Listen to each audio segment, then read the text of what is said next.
أعوذ بالله من الشيطان الرجيم. بسم الله الرحمن الرحيم. الحمد لله رب العالمين وصلى الله على محمد وآله الطاهرين. اللهم صل على محمد وعلى عجل ورسول. السلام عليكم ورحمة الله وبركاته. وعلیکم السلام ورحمۃ اللہ وبرکاتہ۔ خیریت سے آپ سب لوگوں کا لیے اصغر غلام علی فرقان چراغ شادی آپ لوگ ٹھیک ہے؟ الحمدللہ۔ ہماری گفتگو چل رہی تھی کتاب سمدیہ میں نحو میں الحدیقۃ الرابعہ چوتھے حدیقے میں چل رہی تھی۔ چوتھا حدیقہ کس بارے میں تھا؟ الجمل، جی جملوں کے بارے میں تھا۔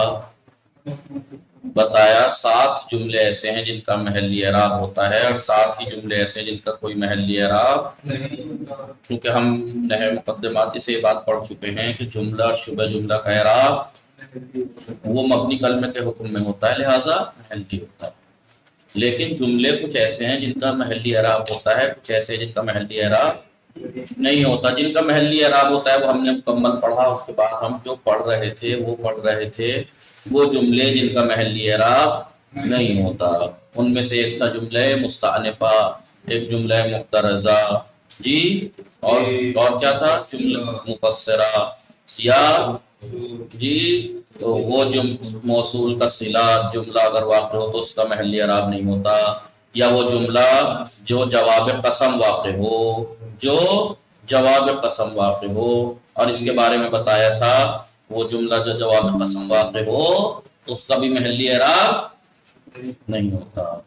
لیکن یاد رکھنا وہ جملہ جو جملہ شرط یا جزا واقع ہو اس کا تو محلی اعراب ہوتا ہے نا۔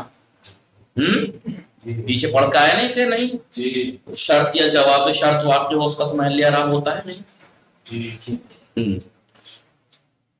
یہاں پہ لیکن وہ جملہ جو جواب قسم واقع ہو اس کا محلی اعراب نہیں ہوتا، جو جواب قسم واقع ہو۔ اب مسئلہ یہ ہے جو ہم نے کل لاسٹ میں پڑھی تھی، وہ یہ تھی کہ اگر کسی جگہ جملے میں شرط اور قسم ایک ساتھ آ جائیں، شرط بھی ہو اور قسم بھی ہو، تو کس کے جواب پہ اکتفا کی جائے گی؟ جو پہلے ہو۔ اس کا مطلب یہ ہوا کہ اگر شرط پہلے ہے تو جواب شرط ہوگا جملہ، تو اس کا تو محلی اعراب ہوگا۔ لیکن اگر قسم مقدم ہے تو جواب قسم پہ اکتفا کی جائے گی، تب اس کا محلی اعراب نہیں۔ مسئلہ وہاں ہے کہ جب شرط اور قسم ایک جگہ تو ہوں لیکن ان سے پہلے کوئی ایسی چیز آ جائے جسے خبر کی احتیاج ہو، مثلا مبتدا ہو، تو اب کس کے جواب پہ اکتفا کی جائے گی؟ کہا کہ جواب شرط پہ اکتفا کی جائے گی، چاہے شرط مقدم ہو چاہے قسم مقدم ہو، تو اسے جواب شرط پہ اکتفا کی جائے گی، اس کا محلی اعراب ہوگا اس کا۔ یہ کل والی ریکارڈنگ میں ہے، لاسٹ میں ہم نے یہ بات پڑھی تھی کیا کہ اگر شرط اور جزا ایک جملے میں آ جائیں تو جو اگر قسم پہلے تو جواب قسم پہ اکتفا کی جائے گی، اگر شرط پہلے تو جواب شرط پہ اکتفا کی جائے گی۔ اگر شرط اور جزا ایک جگہ ہوں، ایک جگہ مطلب ایک جملے میں، تو اگر شرط پہلے تو جواب شرط پہ اکتفا کی جائے گی، اگر قسم پہلے تو جواب قسم پہ اکتفا کی جائے گی۔ فرق یہ ہے کہ اگر شرط مقدم ہے تو جواب شرط پہ اکتفا کریں گے تو جملے کا محلی اعراب ہوگا، اور اگر قسم مقدم ہوگی تو جواب قسم پہ اکتفا کریں گے لیکن اس کا اعراب محلی نہیں ہوگا، کیونکہ جواب قسم کا جملہ جو قسم کا جواب واقع اس کا محلی اعراب نہیں ہوگا۔ ایک مسئلہ یہ تھا لیکن اگر شرط اور قسم ایک جگہ تو ہوں لیکن ان سے پہلے کوئی ایسی چیز آ جائے کہ وہ جسے خبر کی احتیاج ہو، تو پھر جواب شرط پہ اکتفا کریں گے، چاہے شرط مقدم ہو چاہے قسم مقدم ہو، جواب تو اس کا محلی اعراب ہوگا کیونکہ جواب قسم پہ اکتفا کر رہے ہیں۔ یہی بات تھی جی۔ اصل الخامسہ تو المجاب بہ القسم، وہ جملہ الف لام موصول ہے جس کے ذریعے جواب دیا گیا ہو قسم کا، اس کا بھی محلی اعراب نہیں ہوتا۔ جیسے بسم اللہ الرحمن الرحیم، یاسین والقرآن الحکیم، واو آگے قسم ہے نہیں. ان کلم یہ جواب شرط ہے جملہ، تو اس کا محلی اعراب ان کلم مرسل نہیں ہوگا. لیکن یہ کہہ رہے ہیں وَمَتَى اجْتَمَعَ شَرْطٌ وَقَسَمٌ، جب کبھی شرط اور قسم جمع ہو جائیں اکتفی بجواب المتقدم منہما، تو ان دونوں میں سے جو متقدم ہوگا اس کے جواب پر اکتفا کی جائے گی. مطلب اگر شرط مقدم تو جواب شرط مانیں گے، اگر قسم مقدم تو جواب قسم پہ اکتفا کریں گے. الا مگر یہ کہ اذا تقدمہما، جب ان کے اوپر اگر کوئی ایسی چیز مقدم ہو جائے مفتقر الی خبر، جو خبر کی احتیاج رکھتی ہو، تو پھر وہ یکتفا، تو اکتفا کی جائے گی جواب شرط پر مطلقاً، یعنی ہر حال میں، یعنی چاہے شرط مقدم ہو چاہے قسم مقدم ہو، جواب شرط ہی پہ اکتفا کی جائے گی. کب؟ جب اس سے پہلے کوئی ایسی چیز آ جائے جو اسے خبر کی.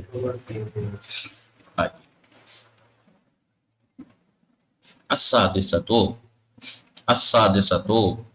چھٹا وہ کہ جس کا جملہ جس کا محل اعراب نہیں ہوتا، المجاب بہا شرط غیر جازم، وہ جملہ کہ جس کے ذریعے سے جواب دیا جائے شرط غیر جازم کا. دیکھیے شرط دو طرح کی ہوتی ہے، ایک شرط جازم، ایک شرط غیر جازم. ادات شرط کچھ ایسے ہیں جو جزم دیتے ہیں، کچھ ہیں جو جزم نہیں دیتے. شرط تو ہیں لیکن جزم، جیسے لو ہے، اذا ہے، یہ شرط ہیں، شرط تو جواب شرط چاہیے انہیں لیکن جزم نہیں دیتے. تو اگر شرط غیر جازم، دیکھیے شرط جازم کا جواب واقع ہو تو محلی اعراب ہوتا ہے، پیچھے پڑھ کے آئے ہیں.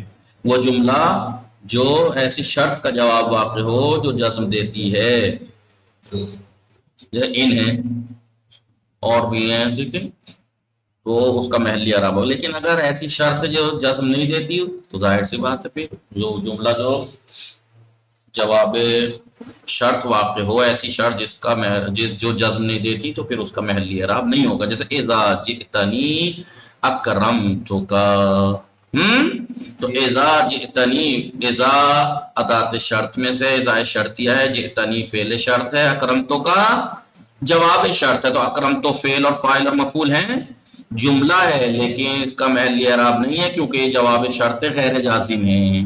وفی حکمہا، اور اسی کے حکم میں ہے. کس حکم میں؟ المجاب بہا شرط جازم، اسی شرط غیر جازم کا جواب واقع ہو جملہ تو اس کا محلی اعراب نہیں ہوتا. اسی حکم میں وہ جملہ بھی ہے کہ جو جواب دیا جائے جس کے ذریعے سے شرط جازم کا جواب دیا جا رہا ہے، لیکن ولم یقترن بالفاء ولا باذا الفجائیت، پیچھے والے جس میں محلی اعراب ہوتا ہے اس میں شرط ہی نہیں تو اس سے فا یا اذا فجائیہ ملا ہوا ہو. لیکن یہ کہہ رہے ہیں کہ شرط جازم، وہ شرط جو جزم دیتی ہے اس کا جواب واقع ہو تو اس کا محلی اعراب تب ہوگا جب اس سے فا ملا ہوا ہو اور اذا یا اذا فجائیہ. لیکن اگر شرط جازم ہے، جملہ اس کا جواب واقع ہو رہا ہے لیکن فا یا اذا سے نہ ملا ہوا ہو تو پھر اس کا بھی محلی اعراب نہیں ہوگا. ان تقم اقم، ان شرط ہے، جازم بھی ہے لیکن جواب شرط میں فا نہیں ہے نہ ہی اذا ہے. سمجھنا ہے جی. السابعۃ ساتواں وہ جملہ، پیچھے جب دیکھو 7 جملے دہراؤ جلدی جلدی ایک ایک کر کے پیچھے سے، جن کا محلی اعراب ہوتا ہے. پہلا خبریہ ہے، کھولو جلدی. دوسرا حالیہ، تیسرا مفعول بہی، چوتھا مضاف الیہ، پانچواں آگے کیا لکھا ہوا، اسی میں جواب شرط جازم لکھاؤ، کچھ بات لکھی بھی ہوگی، وہی دو جو ابھی پڑھا آپ نے، پانچواں. ہاں الخامسۃ، پانچواں کیا لکھا ہے انہوں نے؟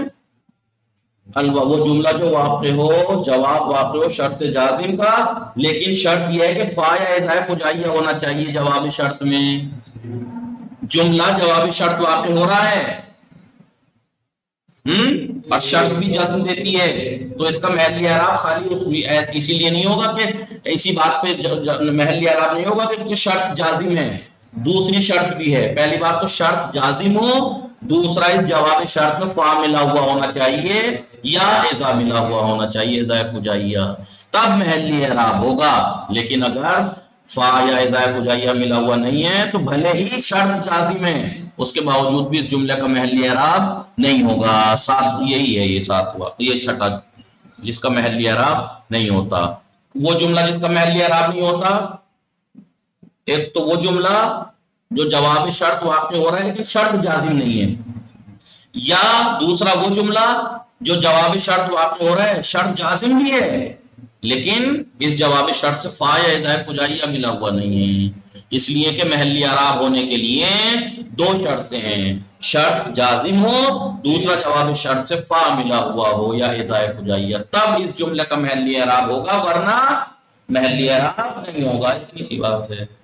ان تقم اقم میں پہلے دو مثالیں دیکھو، اذا جئتنی اکرمتک کا، اور ان تقم اقم میں کیا، پہلے میں اذا شرطیہ ہے لیکن جازم نہیں ہے، ان تقم اقم میں ان شرطیہ ہے، جازم بھی ہے لیکن شرط یہ ہے کہ جواب شرط میں فا یا اذا فجائیہ ہو تب محلی اعراب ہوگا، لیکن اقم میں نہ تو فا ہے نہ اذا فجائیہ ہے، لہذا اس کا محلی، اس جملے کا محلی اعراب نہیں ہوگا۔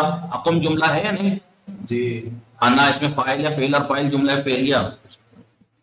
السابعۃ، ساتواں وہ جملہ جس کا محلی اعراب نہیں ہوتا، وہ جملہ ہے کہ جو التابعۃ لما لا محل لہ، وہ جملہ جو تابع واقع ہو ایک ایسے جملے کا کہ جس کا خود کا محل نہ ہو، جیسے جاءنی زید فاکرمتہ، جاءنی زید، جاء فعل کا یا مفعول ہے، زید فاعل ہے نہیں، جی جملہ ابتدائیہ ہے نہیں، مستانفہ، جملہ مستانفہ ہے یا نہیں؟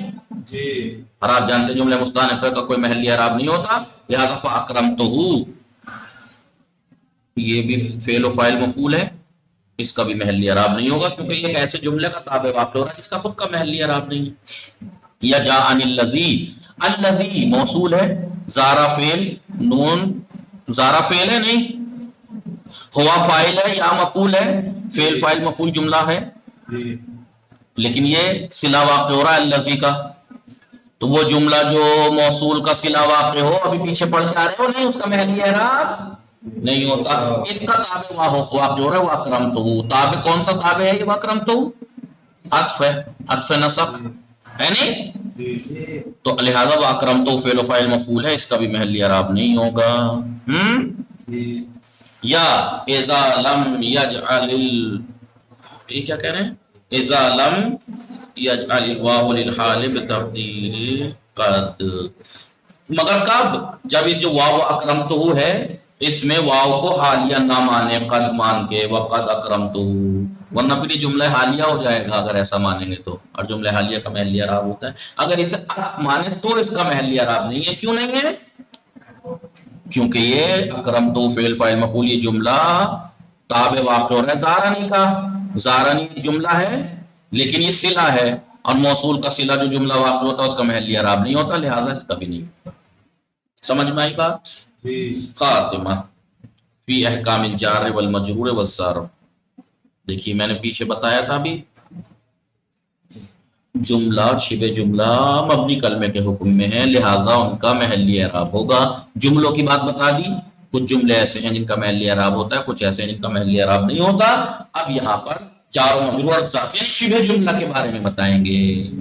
اذا وقع احدہما بعد المعرفۃ المحضۃ، جب کبھی جار و مجرور، احدہما ان میں سے کوئی ایک، یعنی جار و مجرور یا ظرف معرفہ محضہ کے بعد واقع ہو تو حال ہو گئے جی، اور اگر نکرہ محضہ کے بعد واقع ہو تو صفت ہوگے۔ نمبر 8 دیکھیے نیچے، جیسے رأیت الہلال فی الافق، یا کہیے بین الصحاب، رأیت فعل و فاعل ہے، ہلال مفعول ہے، بولیے جی تو یہ ہلال کیا ہے؟ معرفہ ہے، الہلال جی معرفہ کے بعد جار و مجرور واقع ہو فی الافق، یا ظرف واقع ہو بین الصحاب، تو کیا کہا انہوں نے؟ حال ہوگا۔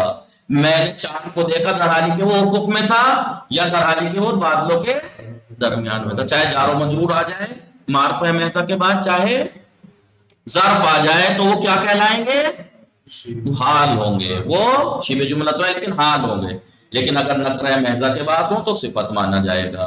جیسے رأیت طائرن، میں نے پرندہ، ایک پرندہ دیکھا. طائرن نکرہ ہے نہیں جی. اس کے بعد علی غصن، علی جار و مجرور آ جائے، یا کہو فوق غصن ظرف آ جائے تو اسے علی غصن یا فوق غصن کیا مانا جائے گا؟ صفت مانا جائے گا. میں نے پرندہ دیکھا، اس کی صفت کیا تھی؟ ٹہنی پر تھا، یا جی غصن ٹہنی کے اوپر تھا. سمجھ میں آیا؟ کہنے کا مطلب یہ ہے جار و مجرور یا ظرف اگر معرفہ کے بعد آئیں تو حال ہیں، یعنی محلن منصوب ہوں گے. محلن کیونکہ شبہ جملہ کا بھی تو محلی ہوتا ہے. اور اگر نکرہ محضہ کے بعد آئیں تو صفت ہے، یعنی پھر ان کا محلی اعراب وہی ہوگا جو اس کا پہلے والے کا ہے، جس کی صفت واقع ہو رہے ہیں. مثال کے طور پر نیچے رہا ہے تو طائرن میں طائر منصوب ہے نہیں، تو پھر حقوق یا علی الغصن یا فوق غصن محلن منصوب ہوں گے کیونکہ اس کی صفت واقع ہو رہے ہیں.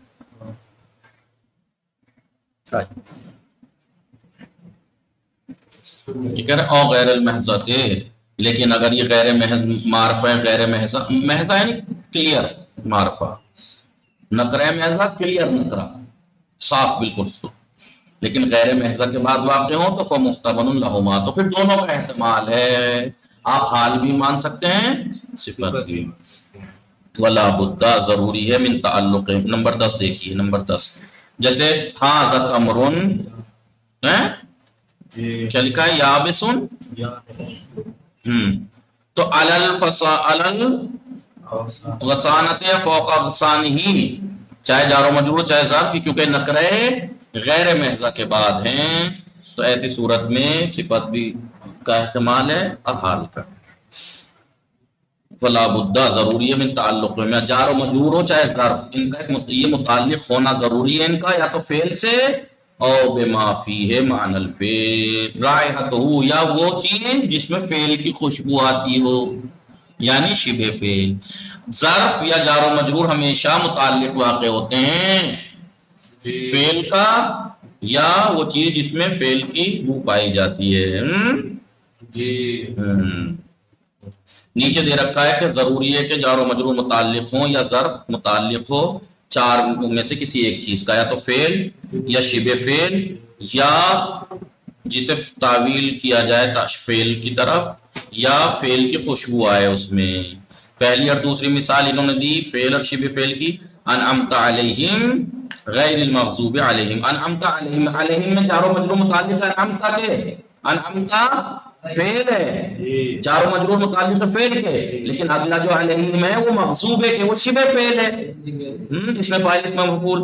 والثالث هو الذی فی السماء الہ، وہ ہے کہ جو فی السماء جو آسمان میں بھی خدا ہے. تو یہاں پر جو فی ہے متعلق ہے الہ کے، کیونکہ الہ سے انہوں نے تعویل کیا ہے، الہ اسم ہے لیکن تعویل کیا ہے اس کو معبود سے. معبود شبہ فعل سے، معبود کیا ہے؟ اس میں مفعول ہے، یعنی وہ چیز جسے شبہ فعل کی طرف مؤول کیا جائے، تعویل کیا جائے. چوتھا کیا ہے؟ کل اعلام اللتی، وہ نام، وہ اعلام، علم کے جن میں فعل کے معنی پائے جائیں.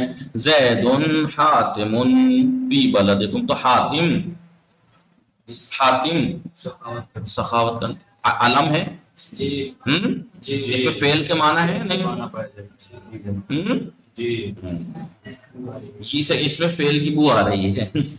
بہرحال تو ہمیشہ جار و مجرور یا ظرف متعلق ہوں گے، وہ یجب حذف المتعلق ہے، لیکن اس متعلق کا حذف کرنا، متعلق جس کے متعلق ہو رہے ہیں اس کا حذف کرنا واجب ہے، یعنی فعل یا شبہ فعل یا کچھ وہ. کب؟ اذا کان احدہما، جب ان دونوں میں سے کوئی ایک، ظرف یا جار و مجرور میں سے کوئی ایک یا تو صفت ہو، صفت واقع ہو رہا ہو، یا صلہ واقع ہو رہا ہو، یا خبر واقع ہو رہا ہو. جب کبھی جار و مجرور زید فی الدار، تو فی الدار خبر واقع ہو رہا ہے نہیں، الذی فی الدار فی الدار صفت صلہ واقع ہو رہا ہے جی جی، یا صفت واقع ہو؟ جب معرفہ کے بعد آتا ہے صفت کو ہوتا ہے نا، نہیں نکرے محضہ کے بعد. تو اگر جار و مجرور یا ظرف صفت واقع ہوں یا صلہ یا خبر یا حال واقع ہوں تو کیا ہوگا؟ ان کا متعلق حذف ہو کرنا واجب ہے، ان کا متعلق حذف ہو. وَإِذَا كَانَ كَذَلِكَ، اور اگر ایسا ہوگا یعنی جب جار و مجرور یا ظرف صفت صلہ یا خبر یا حال واقع ہوں تو ایسی صورت میں ان کے متعلق کا حذف کرنا واجب ہے. ایسی حالت میں اگر ایسا ہوگا، اب اعتمد علی نفیین، یا یہ کہ یہ اعتماد کیے ہوئے ہوں نفی یا استفہام پر، تو پھر جائز ہے کہ فاعل کو رفع بھی دیں. جار و مجرور یا ظرف فاعل کو رفع بھی دے سکتے ہیں. جیسے جاء الذی فی الدار، تو فی الدار جار و مجرور صلہ واقع ہو رہا ہے نہیں موصول کا؟ بولیے جی جناب. تو انہوں نے فی الدار ابوہ، یعنی یہ کیا کہنا چاہ رہے ہیں؟ اذا کان کذالک، اگر جب ایسا ہو. کیسا ہو؟ جب جار یا ظرف یا جار و مجرور صفت واقع ہوں، صلہ واقع ہوں یا خبر واقع ہوں تو متعلق کا حذف کرنا واجب ہے. اور جب متعلق جن حالات میں متعلق کا حذف کرنا واجب ہے تو ایسی حالت میں پھر یہ جار و مجرور یا ظرف فاعل کو رفع بھی دے سکتے ہیں، پھر یہ عامل بھی واقع ہو سکتے ہیں. یا کب؟ جب ظرف یا جار و مجرور نفی یا استفہام کے بعد آئے تب بھی. دو صورتوں میں جار و مجرور اور ظرف ایک فاعل کو رفع دے سکتے ہیں. ایک کب؟ ایک جب ان کا متعلق حذف ہو، اور آپ جانتے متعلق کب حذف ہوگا؟ جب جار و مجرور یا یہ ظرف صفت واقع ہو، صلہ واقع ہو، خبر واقع ہو یا حال واقع ہو، تو ایسی صورت میں ان کا متعلق حذف ہوگا. تو ایسی صورت میں کیا ہوگا؟ جائز ہے کہ ایک فاعل کو رفع بھی دے. جیسے جاء الذی فی الدار ابوہ میں فی الدار جار و مجرور صلہ واقع ہو رہا ہے، تو نتیجہ کیا نکلا؟ اس کا مطلب اس کے متعلق خاص کرنا واجب. تو ایسی صورت میں جائز ہے کہ ایک فاعل کو رفع بھی دیے، ابوہ کو رفع دے دیا نہیں واؤ. یا ایک دوسری صورت ہے کہ جب ظرف یا جار و مجرور رفع دے سکتے ہیں. کب؟ جب ظرف یا جار و مجرور نفی یا استفہام پر تک. ما عندی احد، ما عندی احد، عندی ظرف ہے استفہام کے بعد ہے تو احد کو اس نے رفع دے دیا. یا فی اللہ جار و مجرور ہے استفہام کے بعد ہے شک ان کو رفع دے دیا ہے نہیں. سمجھ میں آئی بات کیا کہنا چاہ رہے ہیں فرقان؟ یہ دو باتیں ہیں جو 3 لائنوں میں، آخر کی 3 لائنوں میں 2 باتیں ہیں. ایک بات یہ کہ جار و مجرور یا ظرف کے متعلق کا حذف کرنا کب واجب ہے، اور دوسری بات یہ ہے کہ جار و مجرور یا ظرف 2 صورتوں میں فاعل کو رفع بھی دینا جائز ہے. ایک تو جب ان کا فاعل متعلق حذف ہو، ایک جب یہ نفی استفہام کے بعد آئے ظرف یا جار و مجرور. تب متعلق حذف کب ہوگا؟ جب جار و مجرور یا ظرف یا تو صفت واقع ہو. صفت کب واقع ہوتی ہیں؟ ابھی پیچھے پڑھا کب؟ بولیے جب نکرے محضہ کے بعد آئیں تو ظرف یا جار و مجرور صفت ہوں گے، اور اگر معرفہ محضہ کے بعد واقع ہوں تو حال واقع ہوں گے. صلہ خبر تو آپ جانتے ہی ہیں. تو ایسی صورت میں متعلق حذف ہو. وصلی اللہ علی محمد وآلہ الطاہرین. اللہم صلی علی محمد. تھوڑا سا بڑا سا ہے وہ بھی پڑھیں گا، الحدیقۃ الخامسہ فی المفردات.